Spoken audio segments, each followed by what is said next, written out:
সাহাবায়ে কেরামকে সাক্ষী রেখে আমি বলে এসেছিলাম, তারাকতু ফীকুম আমরাইন লান তাদিল্লু মা তামাসসাকতুম বিহিমা কিতাবাল্লাহি ওয়া সুন্নাত রাসূলিহি। হে আমার সাহাবায়ে কেরামের দল, আমি তোমাদেরকে রেখে আমি চলে যাচ্ছি, কিন্তু আমি চলে যাওয়ার সময় তোমাদের কাছে আমি দুইটা জিনিস রেখে যাচ্ছি। যদি তোমরা এই দুইটা জিনিসকে শক্ত করে আঁকড়ে ধরে রাখতে পারো, তাহলে তোমরা অবশ্যই জাহান্নামের পথ থেকে তোমরা ফিরে আসতে পারবে, তোমরা জান্নাতি। মুমিন ব্যক্তির যে গুণ, সেটা হলো মুমিন ব্যক্তির সামনে বা মুমিন ব্যক্তি যখন আল্লাহ তাআলার নাম নেবে, ওয়াজিলাত কুলুবুহুম, তাদের অন্তরটা ভয়ে কি করে উঠবে? কেঁপে উঠবে। জিকির, এটা আল্লাহ রাব্বুল আলামিনের বহুত বড় একটা নিয়ামত।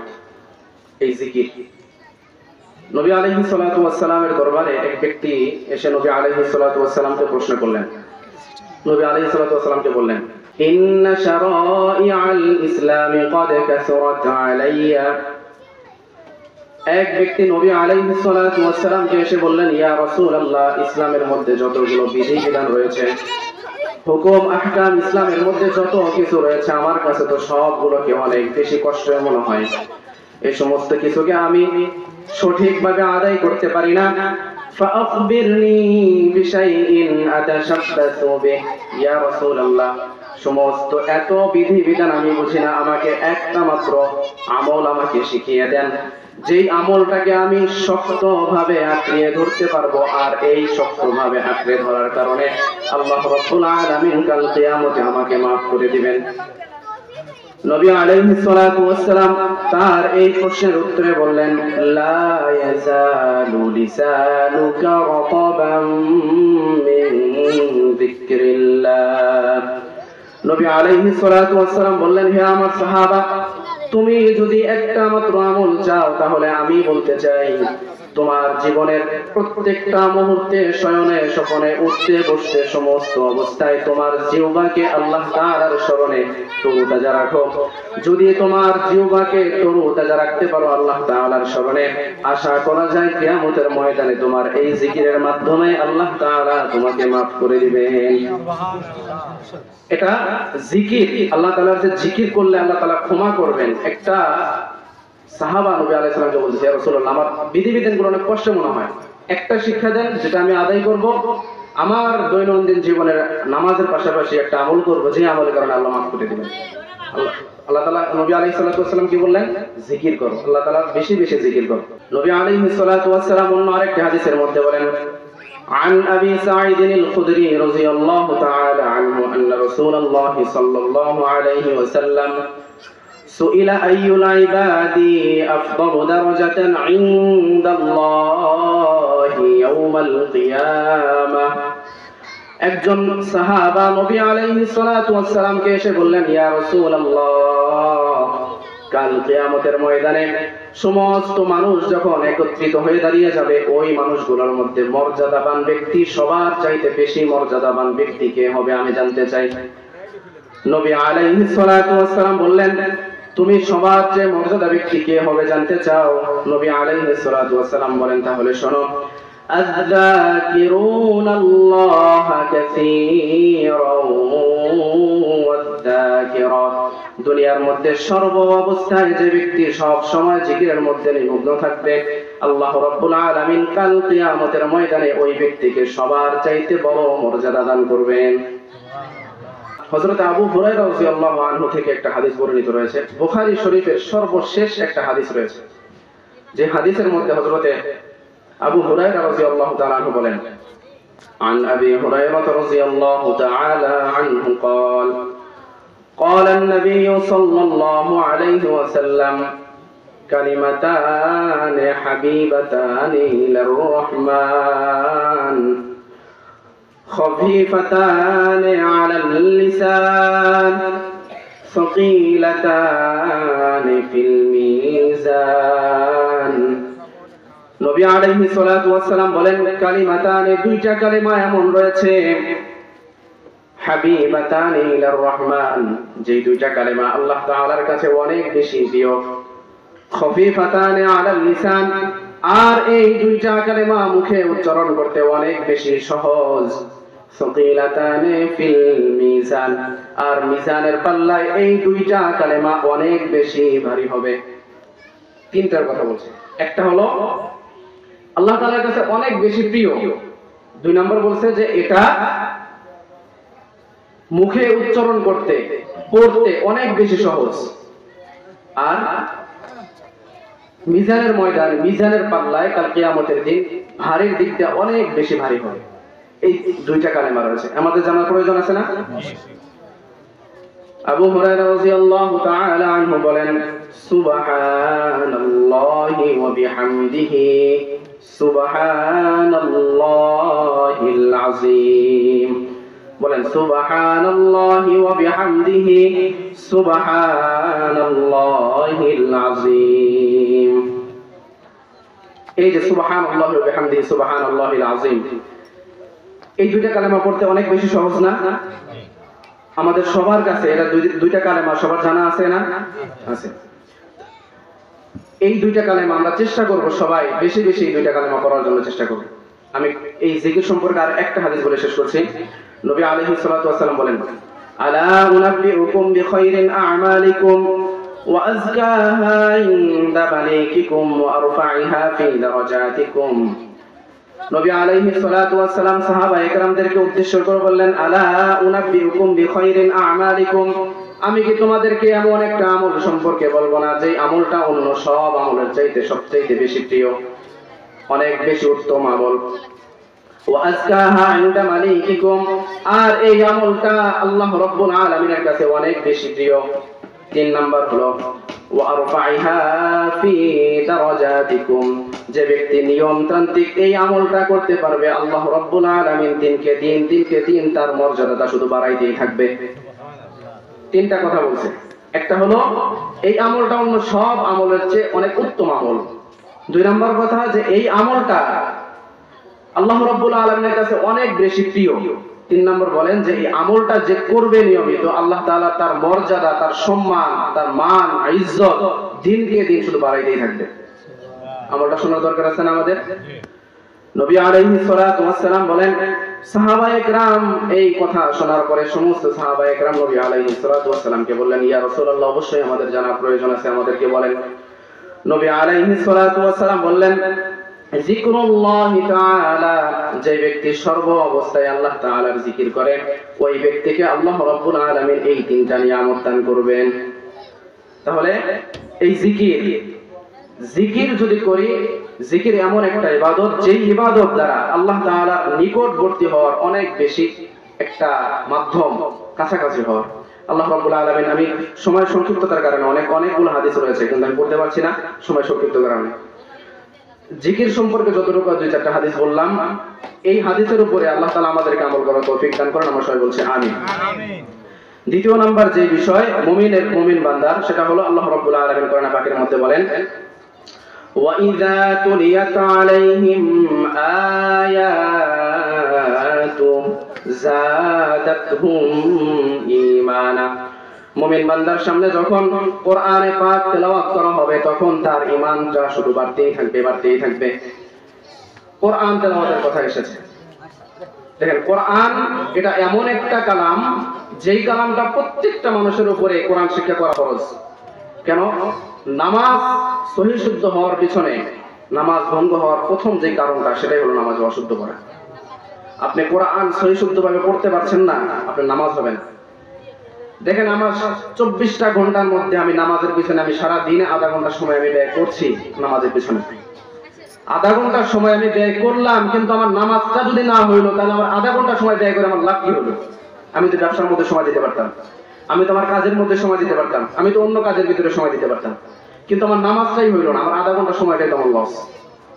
এই কারণে সর্বপ্রথম আমাদের কোরআনে পাক আমাকে শিখতে হবে, আমার পরিবার পরিজনদেরকে শেখাইতে হবে। নবী আলাইহিস সালাতু ওয়াস সালাম হাদিসের মধ্যে বলেন, কুন আলিমান, যদি তুমি পারো তাহলে নিজে আলেম হও, আও মুতাআল্লিমান, যদি আলেম না হইতে পারো তাহলে আলেমের ছাত্র হও, তালিবে ইলম হও, আও মুস্তামিআন, যদি আলেম হইতে পারো নাই, তালিবে ইলম হইতে পারো নাই, তাহলে তুমি আলেম যেভাবে কথা বলে সেরকম ভাবে তোমার জীবনকে পরিচালনা করো। তুমি এই তিনটার কোনোটাই পারছো না, আও মুহিব্বান, তুমি তিনটার কোনোটাই পারছো না, তাহলে তুমি 4 নাম্বার পন্থা আলেমকে তুমি দিল মন প্রাণ উজাড় করে তুমি আলেমকে ভালোবাসো। যদি 4টাও না পারো, উম্মত যদি 4টাও না পারো, তাহলে পঞ্চম পন্থায় গেলে ওয়ালা তাকুনিল খামিসা ফাতাহলিক, যদি 5 নাম্বার পন্থায় যদি বান্দা তুমি যাও, তাহলে তুমি হয়ে যাবে জাহান্নামী। নবী আলাইহিস সালাতু ওয়াস সালাম পন্থা দিলেন আমাদের 4টা, জাহান্নাম থেকে বাঁচার মতো আমাদের রাস্তা দিলেন কয়টা? 4টা। 1 নাম্বার, আলেম হইতে হবে নিজের। আলেম না হইতে পারলে আলেমকে আমাদেরকে মহব্বত করতে হবে, অথবা আমাদেরকে তলেবে আলেম হইতে হবে, অথবা যদি আলেম আমাদেরকে যেমনে পন্থা বলে দিচ্ছেন আমরা সেরকম ভাবে আমাদের জীবন যাপন করব। এই 4টা বাদ দিয়ে যদি আমরা 5ম নাম্বারে যদি আমরা যাই, তাহলে আমরা হব জাহান্নামের অংশীদার। তাহলে আমরা যদি আমরা নিজে কোরআন পড়ি, কোরআনের শিক্ষায় যদি শিক্ষিত হই, আমাদের পরিবার পরিজনদেরকে যদি শিক্ষা দেই, তাহলে আমাদের কি ফায়দা হবে? আমরা মনে করি কোরআনের কোনো দুনিয়াতে কোনো ফায়দা নাই, শুধুমাত্র কোরআনের শিক্ষার দ্বারা শুধুমাত্র উখরবি ফায়দা, দুনিয়াতে কোনো ফায়দা নেই, আমাদের এরকমই বোঝানো হয়। কিন্তু দুনিয়াতে যে কত বড় বড় ফায়দা রয়েছে এটা আমরা বেমালুম, আমরা জানি না। সবচাইতে বড় একটা ফায়দা সেটা হবে, একজন কোরআন যদি কোনো মানুষকে শিক্ষা দেওয়া হয়, সর্বপ্রথম সেই ব্যক্তিটা জানবে যে আমি যাই করি দুনিয়াতে, আমি যে কাজ করছি, অন্যায় করছি, অপকর্ম করছি, যেটাই করছি, দুনিয়ার সবার চোখকে আমি ফাঁকি দিতে পারি, আল্লাহ তাআলার চোখ আমি ফাঁকি দিতে পারি না। আমি এই সমস্ত একটা চ্যাপ্টারে অনেক বিশাল আলোচনা করতে পারবো, কিন্তু আমি সময় সংক্ষিপ্ততার কারণে আমি করছি না, শুধুমাত্র আমি বোঝায় চলে যাচ্ছি। তো এটা হলো, যদি একজন ব্যক্তি আপনার সমাজের মধ্যে দুর্নীতিবাজ না হয়, যদি একজন ব্যক্তি যদি ইমানদার হয়, যদি একজন ব্যক্তি গাঁজাখোর না হয়, যদি একজন ব্যক্তি মদখোর না হয়, যদি একজন ব্যক্তি জিনাখোর না হয়, এটাই ভালো না ওটা হওয়া ভালো? বলেন, না হওয়াটাই ভালো। তাহলে এটা শিক্ষা দেওয়া হয় কোন জায়গায়? শুধুমাত্র ইলমের রাস্তাতে। তলেবে ইলম মাদ্রাসা ছাত্রদেরকে ফুল একটা নাম বলা হয় তলাবুল ইলমি ওয়াল আমালি, ইলমের সাথে আমল করা। কওমি মাদ্রাসার এটা শিক্ষা, সেটা হলো আপনি যতটুকু শিখবেন এর উপর আমল করতে হবে, আমল না করলে সেখানে মারধর করা হয়, চাপ দেওয়া হয়। দেখেন, একজন কোরআন শিক্ষাওয়ালা ব্যক্তির কাছ থেকে আপনি মরার সময় একটা জিনিস পাবেন। দেখেন, দুনিয়াতে আমরা যারা দুনিয়ার শিক্ষা শিক্ষিত করাই, দুনিয়ায় যদি আমি শিক্ষা শিক্ষিত করাই, আমি ভালো একটা স্কুলে আমার সন্তানকে আমি ভর্তি করাই দিলাম, দেওয়ার পরে আমি তো বাবা মারা যাবো, একসময় আমাকে সাকরাতের অবস্থায় যেতে হবে, যখন আমার মৃত্যুর আগ মুহূর্ত আমার আসবে। আপনার সন্তান যদি সেখানে গিয়ে দুনিয়ার সমস্ত বাংলা ইংরেজি যদি পড়ে, আপনার সাকরাত মাফ হবে? মাফ হবে না। পক্ষান্তরে নবী আলাইহিস সালাতু ওয়াস সালাম বলেন, একজন শিশুর বাচ্চা যদি নাবালেগ শিশুর বাচ্চাও যদি হয়ে থাকে, বাবার শিবরে বসে যদি সেই সন্তান বলে ইয়াসিন ওয়াল কুরআনিল হাকীম ইন্নাকা লামিনাল মুরসালিন, আল্লাহ রাব্বুল আলামিন বলেন, ফেরেশতাদেরকে তৎক্ষণাৎ বলেন, এই ব্যক্তির সমস্ত সাকরাতগুলো তোমরা তার মাফ করে দাও। এই যে ছোট্ট একটা মাসুম বাচ্চা সূরা ইয়াসিন তেলাওয়াতের মাধ্যমে তার জীবনের সাকরাতটা মাফ হয়ে যাচ্ছে। শুধু এটা, কবরে নিয়ে যাবেন, কবরে রাখবেন, রাখার পরে দুনিয়ার কেউ আপনার সাথে যাবে? কেউ যাবে? কেউ যাবে না, সবাই চলে আসবে। কবরে শুয়ে থেকে আমরা উপরের মানুষের আওয়াজগুলো শুনতে পাবো। আমার কবরে চলে আসবে আযাবের ফেরেশতা, চলে আসবে। দুনিয়াতে যদি আপনি নেককার হন, যদি কোরআন যদি আপনার সংস্পর্শে থাকে, কোরআন যদি আপনার মাধ্যমে আপনি যদি কোরআনকে যদি কন্ট্রোল করে রাখতে পারেন, তাহলে কি হবে? যখন কবরের মধ্যে আপনাকে আযাব দেওয়ার জন্য আসবে, তখন অচেনা একটা পাখি এসে আপনার বুকের উপরে বসে যাবে। আমি ওই পাখিকে উদ্দেশ্য করে বলবো, হে পাখি তুমি কে? পাখি তখন বলবে যে দুনিয়ার সাধারণ পাখির মতো কোনো পাখি আমাকে করবেন না, আমি এমন পাখি, যদি আল্লাহ রাব্বুল আলামিন যতক্ষণ পর্যন্ত আপনার কবরের আযাবটা মাফ না করবে, যতক্ষণ পর্যন্ত আপনাকে জান্নাতবাসী বলে ঘোষণা না করবে, ততক্ষণ পর্যন্ত আপনার সঙ্গ আমি ছাড়ব না। এক পর্যায়ে এই পাখি আল্লাহ রাব্বুল আলামিনের কাছে বলবেন, ইয়া আল্লাহ, আপনি এই ব্যক্তির এই কবরের আযাব মাফ করে দেন। আল্লাহ রাব্বুল আলামিন এই কোরআনের দিকে তাকিয়ে এই পাখিটা কোরআন এই পাখির রূপে কবরের মধ্যে গিয়ে আল্লাহ রাব্বুল আলামিনের কাছে সুপারিশ করে কবরের আযাবটাও এই পাখি মাফ করে নেবেন। এটা কবরের আযাব মাফ হবে। দেখেন, কাল কিয়ামতের ময়দানে আল্লাহ রাব্বুল আলামিন লৌহে মাহফুজের কাছে তার সমস্ত কালামগুলোকে আল্লাহ তাআলা সেখানে জমা রেখেছেন। লিখেছিলেন। আল্লাহ রাব্বুল আলামিন লৌহে মাহফুজকে কাল কিয়ামতের ময়দানে উদ্দেশ্য করে বলবেন, লৌহে মাহফুজ, তোমার কাছে তো আমার কালামগুলো আমানত ছিল, আমার কালামগুলো আমাকে ফেরত দাও। লৌহে মাহফুজ আল্লাহ রাব্বুল আলামিনকে বলবে, ইয়া আল্লাহ, আপনার কালামগুলো তো আমার কাছে নাই, ওই যে জিবরাইল কিছুদিন আগেই তো আমার কাছ থেকে নিয়ে চলে গেল। আল্লাহ রাব্বুল আলামিন জিবরাইলকে বলবেন, জিবরাইল, তোমার কাছে আমার কালামগুলো আমানত রয়েছে, আমার আমানতগুলো আমার কাছে ফিরিয়ে দাও। জিবরাইল আল্লাহ রাব্বুল আলামিনকে বলবে, আল্লাহ, আমি আপনার লৌহে মাহফুজ থেকে কালামগুলো নিয়ে আমি আমার কাছে রাখি নাই, ওই কালামগুলো তো আপনার হাবিব জনাবে মুহাম্মদুর রাসূলুল্লাহ সাল্লাল্লাহু আলাইহি ওয়াসাল্লামের সিনা মুবারকের মধ্যে রেখে দিয়ে এসেছি। আল্লাহ রাব্বুল আলামিন নবী আলাইহিস সালাতু ওয়াস সালামকে উদ্দেশ্য করে বলবে, ইয়া হাবিব, আপনার কাছে আমার কালামগুলো আমানত রয়েছে, আমানতগুলো আমাকে ফিরিয়ে দেন। জিবরাইল যে এই কথা বলবেন, কোরআনে পাকের মধ্যে আল্লাহ রাব্বুল আলামিন বলেন, নাযালা বিহি রূহুল আমিন আলা কলবিকা লিতাকুনা মিনাল মুনদিরিন, যে আমি তো ওই মুহাম্মদ সাল্লাল্লাহু আলাইহি সাল্লামের কলবের মধ্যে সমস্ত কালামগুলোকে রেখে দিয়ে আসছি। নবী আলাইহিস সালাতু ওয়াস সালামকে যখন আল্লাহ রাব্বুল আলামিন জিজ্ঞাসা করবেন, নবী আলাইহিস সালাতু ওয়াস সালামের কাছ থেকে যখন কালামগুলো চাওয়া হবে, নবী আলাইহিস সালাতু ওয়াস সালাম বলবেন, ইয়া আল্লাহ, আমি তো আমার উম্মতকে রেখে সবার আগে আমি চলে এসেছি, আর আমি আসার সময় বলে এসেছিলাম, সোয়া লক্ষ সাহাবায়ে কেরামকে সাক্ষী রেখে আমি বলে এসেছিলাম, তারাকতু ফীকুম আমরাইন লান তাদিল্লু মা তামাসসাকতুম বিহিমা কিতাবাল্লাহি ওয়া সুন্নাতা রাসূলিহি। হে আমার সাহাবায়ে কেরামের দল, আমি তোমাদেরকে রেখে আমি চলে যাচ্ছি, কিন্তু আমি চলে যাওয়ার সময় তোমাদের কাছে আমি দুইটা জিনিস রেখে যাচ্ছি।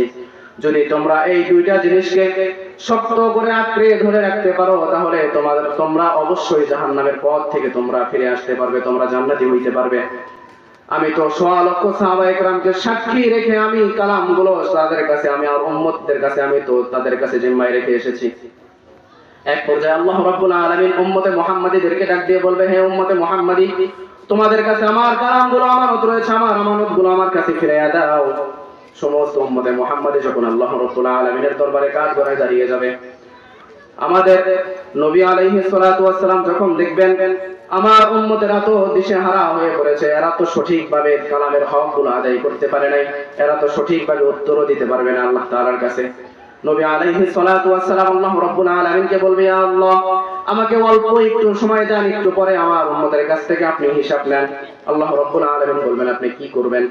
নবী আলাইহিস সালাতু ওয়াস সালাম বলবেন যে আমি আদম আলাইহিস সালাতু ওয়াস সালামের কাছে যাব। বলবে, ঠিক আছে, যান, আপনি আদম আলাইহিস সালাতু ওয়াস সালামের কাছে যাওয়ার জন্য আপনাকে অনুমতি দেওয়া হলো। নবী আলাইহিস সালাতু ওয়াস সালাম হযরত আদম আলাইহিস সালাতু ওয়াস সালামের কাছে যাবেন। যাওয়ার পরে বলবেন, বাবা আদম, আপনার তো সমস্ত আমার উম্মতেরা তো আল্লাহ রাব্বুল আলামিনের কাঠগড়ার সামনে দাঁড়িয়ে গিয়েছে, তারা তো আসামি হয়ে দাঁড়িয়েছে, আপনার সন্তানেরা আজ তো সঠিক উত্তর দিতে পারবে না, আপনি চলেন আমরা দুইজন গিয়ে নবী আর আল্লাহ রাব্বুল আলামিনের সামনে দাঁড়াই। আপনি শুরুর নবী আর আমি শেষ নবী, দুইজন যদি নবী আলাইহিস সালাম, আমরা দুইজন যদি আল্লাহ রাব্বুল আলামিনের সামনে গিয়ে যদি দাঁড়াই, আমরা দুইজন গিয়ে যদি আল্লাহ রাব্বুল আলামিনের কাছে যদি আমরা সুপারিশ করি, আল্লাহ রাব্বুল আলামিন এটা ভাববেন যে সমস্ত নবীদের দল এখানে উপস্থিত রয়েছে, আমাদের সুপারিশটা আল্লাহ তাআলা কবুল করবেন। আদম আলাইহিস সালাম বলবেন, আমার ডর লাগে, আমার ভয় লাগে, আমি যেতে পারবো না। নবী আলাইহিস সালাতু ওয়াস সালাম একা হয়ে সিজদায় পড়ে যাবেন। নবী আলাইহিস সালাতু ওয়াস সালাম সিজদায় পড়ে যখন আল্লাহ রাব্বুল আলামিনের কাছে কান্নাকাটি করতে শুরু করবেন, আল্লাহ রাব্বুল আলামিন এক পর্যায়ে বলবেন, ইরফা রাসুকা ইয়া হাবিব, আপনি আপনার মাথাটা উঠান, কি চান, আপনি কাঁদেন কেন? নবী আলাইহিস সালাতু ওয়াস সালাম বলবেন, আমার উম্মত দুনিয়াতে সাধারণভাবে এরা যেভাবে চলার কথা ছিল সেরকম ভাবে কোরআনের হকগুলো আদায় করতে পারে নাই, তারা সঠিকভাবে আপনার কাছে হিসাবও দিতে পারবে না। আল্লাহ রাব্বুল আলামিন বলবেন, আজকের দিনে আমি সমস্ত ফয়সালার দায়িত্বটা আমি কোরআনের উপরে দিয়ে দিলাম, কোরআন যাকে যাকে সুপারিশ করবে আমি তাদের সবাইকে মাফ করে দিব। এক পর্যায়ে কোরআন সমস্ত মানুষের মধ্য থেকে বাছাই করে করে করে করে সবাইকে আল্লাহ রাব্বুল আলামিনের সামনে নিয়ে আসবে, কিন্তু দেখা যাবে এদের পিছনে গুনাহর অভাব নাই, শুধু গুনাহ আর গুনাহ। আল্লাহ রাব্বুল আলামিন বলবেন, এদের তো মাফ করা যায় না, এদের পিছনে তো অনেক গুনাহ। এক পর্যায়ে কোরআন আল্লাহ তাআলার সাথে এমন ভাবে জেরা করবে, আল কোরআন হুজ্জাতুল লাকা আও আলাইকা, কোরআন আল্লাহ তাআলার সাথে এমন জেরা করতে শুরু করবে যে আল্লাহ এদেরকে maaf করেন, অথবা আমি কোরআনকে আপনি অস্বীকার করেন, আমি যে আল্লাহ আপনার কালাম আমাকে অস্বীকার করেন। আল্লাহ রাব্বুল আলামিন বলবেন, তুমি যে আমার কালাম, এই কথাকে আমি যেরকম ভাবে অস্বীকার করতে পারবো না, শুধুমাত্র তোমার কথার দিকে তাকিয়ে আমি এই সমস্ত গুনাহগার উম্মতদেরকে সবাইকে আমি maaf করে দিলাম। সুবহানাল্লাহ।